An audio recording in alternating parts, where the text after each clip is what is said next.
नमस्कार, आप देख रहे हैं न्यूज 24। आपके साथ मैं हूं विद्यानाथ झा। सैलाब से तबाह जन्नत को बचाने की जद्दोजहद जारी है। अब रेस्क्यू के साथ ही बचाए गए लोगों को राहत पहुंचाने का काम भी तेजी से चल रहा है।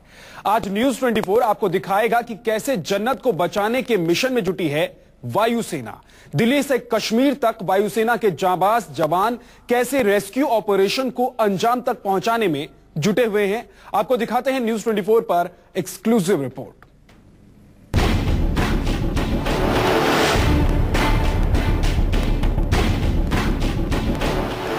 बाढ़ से तबाह जन्नत को बचाने के मिशन में सेना और एनडीआरएफ के साथ बड़ी भूमिका वायुसेना की है। वायुसेना के जांबाज पायलट घंटों उड़ान भर बाढ़ प्रभावित इलाकों में फंसे लोगों का रेस्क्यू कर रहे हैं। रेस्क्यू ऑपरेशन के साथ ही वायुसेना और दूसरी एजेंसियां अब अपने अगले मिशन में जुट गई। अगला मिशन है बचाए गए लोगों को जरूरी सामान मुहैया कराना और बीमार लोगों को जल्द से जल्द राहत पहुंचाना।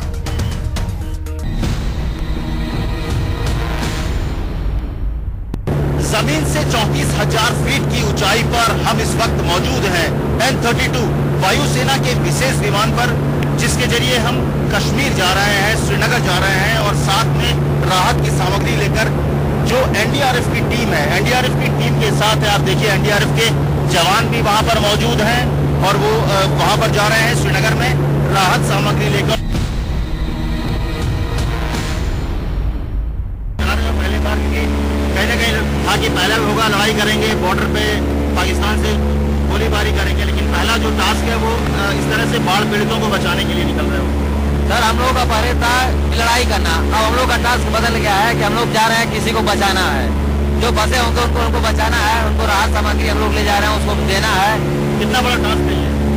सर, ये हमारे लिए तो बहुत बड़ा टास्क है सर, क्योंकि पहले हम लोगों को जो है गोली चलाना सिखाया जाता था, तो उनसे बचाव के लिए अब जो हमको लोगों को बचाने की ट्रेनिंग दी जाती है। कब से टास्क शुरू होता है, क्या क्या टास्क लगातार कितने घंटे काम हो रहा है आजकल? We are involved in casualty evacuations. We carry the patients like this, medical supplies, bandages, and we involve many roles whatsoever the government is. कितने बजे शुरू हो जाता है आप लोग का ये N-32 में सफर जो है, लोगों को बचाने का सफर कितने बजे शुरू कर देते हैं? First take off morning 5:30, depending on 5 o'clock also we start. किस तरह से आप लोग इस पूरे ऑपरेशन को अंजाम दे रहे हो और कितनी मुश्किलें आ रही है आप लोग को? देखिए, ये जो ऑपरेशन है ये हमारा सनराइज पे स्टार्ट होता है। हमारा ऑपरेशन प्राइमरली 3 पार्ट में होता है। पहला पार्ट होता है रेस्क्यू, जिसमें से छोटे एयरक्राफ्ट के साथ में लोगों को रेस्क्यू किया जाता है। उसके बाद रेस्क्यू करके उनको एक वेंटेज लोकेशन पे लेके जाया जाता है, जो कि सेंट्रल लोकेशन है। वहाँ से रिलीफ ऑपरेशन स्टार्ट करते हैं, इन लोगों को रिलीफ पहुँचाना, वहाँ से लोगों को एक साथ यहाँ पे श्रीनगर एयरपोर्ट पे लेके आना, फिर यहाँ से ये लोग फिक्स्ड विंग एयरक्राफ्ट में बैठ के दिल्ली, जम्मू और बाकी जगहों में ले जाए जाते हैं। किस तरह से चीजों को ऑपरेट किया जा रहा है, कब से शुरू हो रहा है और किन किन चीजों पे फोकस है? हमारा ऑपरेशन इट्स ऑलमोस्ट एक हफ्ते है एंड हम सभी चीज़ों में फोकस कर रहे हैं on rescue, relief, rehabilitation. In the initial few days हमारा रेस्क्यू में ज़्यादातर rescue and relief material dropping and now the rescue is on side by side. You can see relief material also being transported to them. Helicopters को लगातार आप कह सकते हैं कि कम से कम 10 घंटे से 12 घंटे तक लगातार फ्लाई हो रहा है और ये जो जाबाज हमारे जो पायलट्स हैं, एयरफोर्स के जवान हैं, इनकी कोशिश है कि किसी भी तरह से हर हाल में एक आखिरी व्यक्ति तक पहुंचा जाए, जो लास्ट में जो अभी तक जिनके तक मदद नहीं पहुंची है। इसी उम्मीद से वो जब फ्लाई करते हैं कि कोई ना कोई उन्हें मिलेगा जिन्हें वो रेस्क्यू करके निकालेंगे और कोई ना कोई ऐसा परेशान या कह सकते हैं कि इस आफत के वक्त में ऐसा व्यक्ति मिलेगा जिसे जरूरत होगी राहत को, उन्हें राहत पहुंचा जाए। इसी मोटो के साथ एयरफोर्स के ये जवान, ये पायलट्स फ्लाई करते हैं और हर आदमी, हर जो परेशान बाढ़ से पीड़ित लोग हैं उनको सुविधा पहुंचाने की कोशिश कर रहे हैं। बाढ़ के पानी के कारण जम्मू कश्मीर में सब कुछ तबाह हो गया। कई इलाकों में खाने पीने के सामान की किल्लत हो गई। सेना और प्रशासन अब इन इलाकों में खाने पीने का सामान पहुंचा रहे हैं। लोगों तक जल्द राहत पहुंचाने के लिए स्थानीय लोगों की भी मदद ली जा रही है।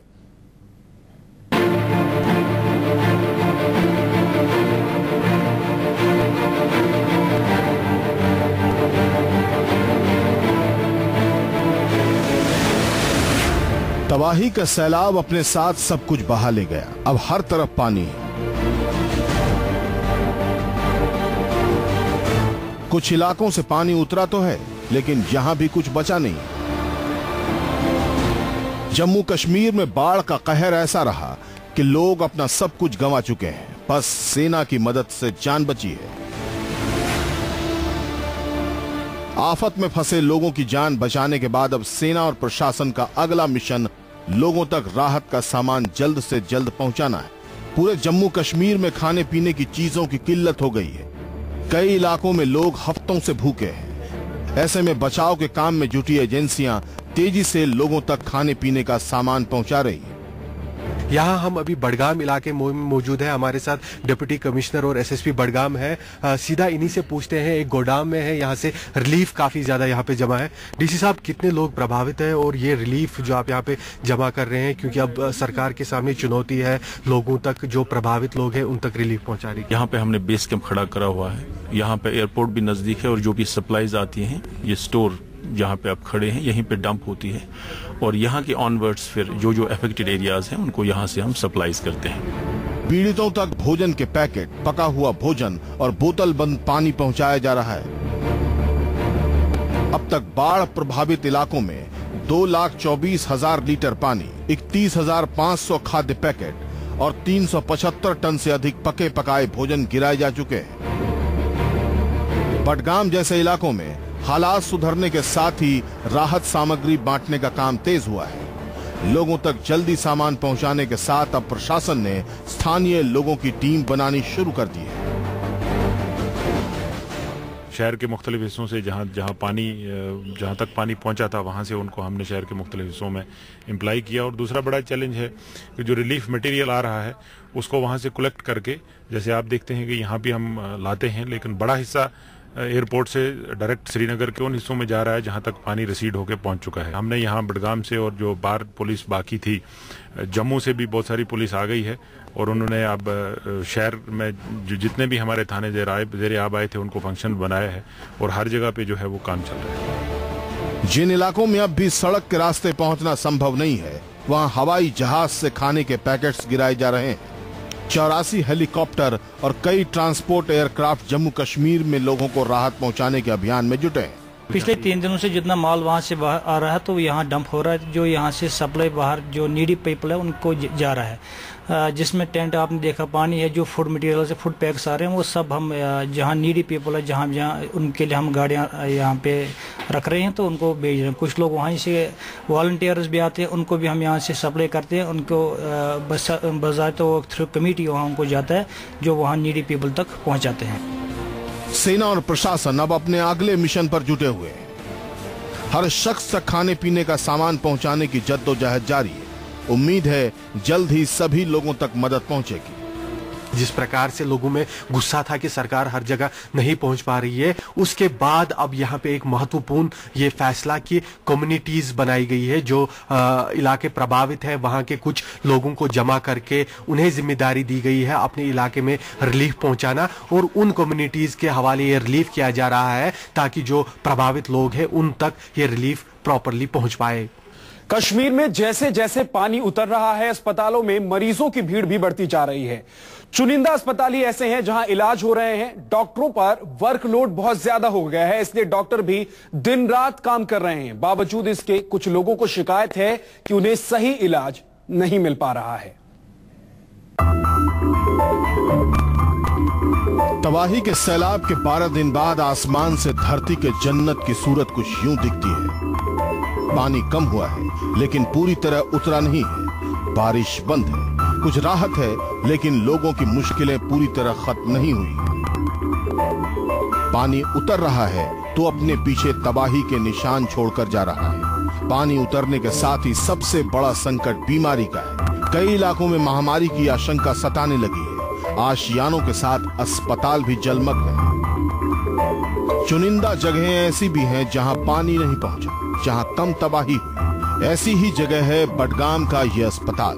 पूरे जिले में यही एक अस्पताल है जहां डॉक्टर इलाज कर रहे हैं, लिहाजा यहां भीड़ बहुत है।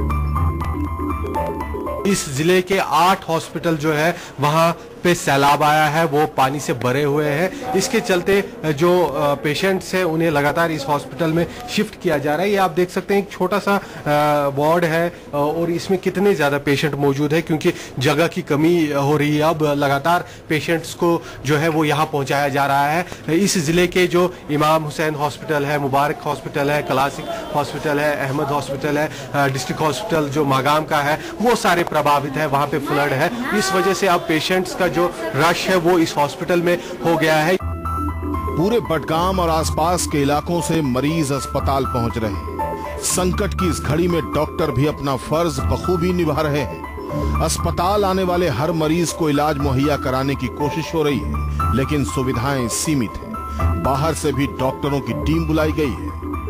एक मात्र जो डिस्ट्रिक्ट हॉस्पिटल बडगाम यहाँ पे बचा है, वहाँ पे हम मौजूद है और हमारे साथ यहाँ पे मेडिकल सुपरिटेंडेंट और दूसरे एक डॉक्टर हैं, इनसे सीधा बात करते हैं। यहाँ पे पेशेंट्स का इनपुट काफ़ी बढ़ गया है और हम कोशिश कर रहे हैं इन पेशेंट्स को हम राहत पहुँचाएं, इनका ट्रीटमेंट करें।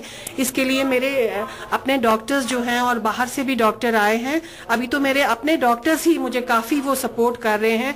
इन्होंने कोई टाइम नहीं देखा, वक्त नहीं देखा, इन्होंने ये नहीं देखा कि हमने अपनी नाइट ड्यूटी या डे ड्यूटी दी है, हम ऑफ लें। बराबर मेरे साथ ये कोऑपरेट करके ड्यूटी दे रहे हैं। अपना सब कुछ गंवा चुके लोग मुसीबत की इस घड़ी में आपा भी खो रहे हैं। चंद डॉक्टरों पर कई जिलों के मरीजों के इलाज की जिम्मेदारी है। ऐसे में कुछ लोग नाराज भी हो रहे हैं। लोगों के गुस्से और शिकायत की अनदेखी पर डॉक्टर लगातार जान बचाने के मिशन में जुटे हुए हैं। उन्हें भी मालूम है कि अपना सब कुछ गंवा चुके लोगों का गुस्सा जायज है।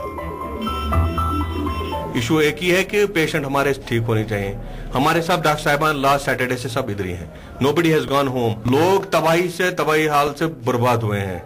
Almost 90% of Srinagar is under water, what we have heard from media I think.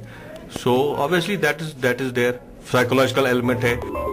पानी कम होने के साथ ही अब लोगों तक जल्द से जल्द राहत पहुंचाने का मिशन जारी है। लाखों लोगों को सैलाब से तो बचा लिया गया, लेकिन अब मिशन उन्हें बीमारी और दूसरे खतरों से बचाने का है। ये वार्ड है, छोटे छोटे वार्ड है, यहाँ पे पेशेंट्स को रखा गया है, पेशेंट्स को देखा जा रहा है और बहुत ज्यादा मुश्किलों का सामना है पूरे हॉस्पिटल में, एडमिनिस्ट्रेशन को भी और यहाँ पे लोगों को भी। इसके बावजूद कोशिश की जा रही है कि जो पीड़ित है, जो बीमार है, उन्हें कम से कम कोई इलाज पहुंचे। कैमरामैन मुबशिर हुसैन के साथ आसिफ साहब, बडगाम हॉस्पिटल, न्यूज़ 24। जम्मू कश्मीर में बाढ़ के बाद लाखों लोग अपना घर छोड़कर सुरक्षित जगहों पर शरण लिए हुए हैं। श्रीनगर के गुरुद्वारे का हाल जाना हमारे संवाददाता अमित कुमार ने। इस गुरुद्वारे में आसपास के जिलों के बाढ़ पीड़ित लोग शरण लिए हुए हैं। कुछ महिलाएं हैं जो अपना सब कुछ छोड़कर यहाँ पर है। पिछले 4-5 दिन से लगातार यहाँ पर हैं, क्योंकि उनका घर बार सब कुछ पानी में बह गया। जब पानी आया, जब बाढ़ आई, उसमें सारा कुछ बहा कर ले गया। देखिए परिवार वाले यहाँ पर हैं और बहुत ही परेशान है। छोटा बच्चा भी है, बहुत प्यारा सा बच्चा है, लेकिन घर बार अपना छूट गया है। यहाँ पर सब एक तबाही के बाद यहाँ बैठे हुए हैं। आप कुछ लोग महिलाओं से बात करेंगे। जब पानी आया, जब घर में पानी घुसा, उस समय क्या माहौल था? उस समय इस वक्त तो बहुत डरावना माहौल था। हमें पता ही नहीं चला कि अचानक पानी आ गया। घर छोड़कर आए हो? हम जवाहर नगर से आए हैं। घर परिवार पूरे सब कुछ छोड़ दिया? सारे बच्चे 2 डूब गए थे, बालों से खींच के निकाला। बालों से खींच के निकाला? बालों से। कितना पानी आ गया था घर के अंदर? दूसरी मंजिल क्रॉस कर गया था। दूसरी मंजिल क्रॉस कर दिया? 2 सीढ़ियाँ रह गई थी, तीसरी मंजिल। आप बताएं, आप यहाँ पर है, यहाँ पर आप किस दिन, कितने दिन, कब से यहाँ पर रहते हैं इस गुरुद्वारे में? जिस दिन पानी आया उसके दूसरे दिन, तीसरे दिन हम निकले। बच्चे मेरे छोटे छोटे भूखे, कुछ नहीं मिला। हम किसी और साथ वाले मुस्लिम के घर चले गए। हमें इतनी बच्चे मेरे भूखे रो रहे थे, कुछ खाने को नहीं मिला। 10 दिन के बाद जवाहर नगर से निकले। कोई मदद नहीं आई? कुछ नहीं हमारे लिए क्या गवर्नमेंट ने कुछ नहीं हमें दिया। हम 4 दिन का उससे भूखे थे। हमने नाले का पानी पिया। हमने देखिए बहुत दर्द है। कहीं ना कहीं देखिए जो दर्द है, कई बार जब दर्द जो जुबान से नहीं आता है वो आंखों से आता है। और कहीं ना कहीं महिला की आंसू बता रही है किस तरह का दर्द है इनको। ये महिला देखिए यहाँ पर है, ये भी बता रही है किस तरह से हमारे क्या हमको बहुत बुरा हाल हो गया। कोई हेल्प नहीं मिली हमें, कोई हेल्प नहीं मिली, कोई हेल्प नहीं। नहीं देखिए, नहीं यहाँ पर आपके क्यों परिवार में और कौन कौन सब लोग इधर में? अभी कल ने हमको बोर्ड में आलू हमें मदद की। और किसी ने मदद नहीं की। हम सबका ये कहना है कि मौत को बहुत करीब से देखा है, जो डर है और जो दर्द है इनके चेहरे पर साफ दिख रहा है। अब इनकी गुजारिश बस इतनी सी है कि उनकी मदद की जाए, चाहे जो भी करे, लेकिन जो तकलीफ है इन्हें वो अब किसी तरह से खत्म हो नहीं सकता, लेकिन उससे मरहम जरूर लगाया जा सकता है।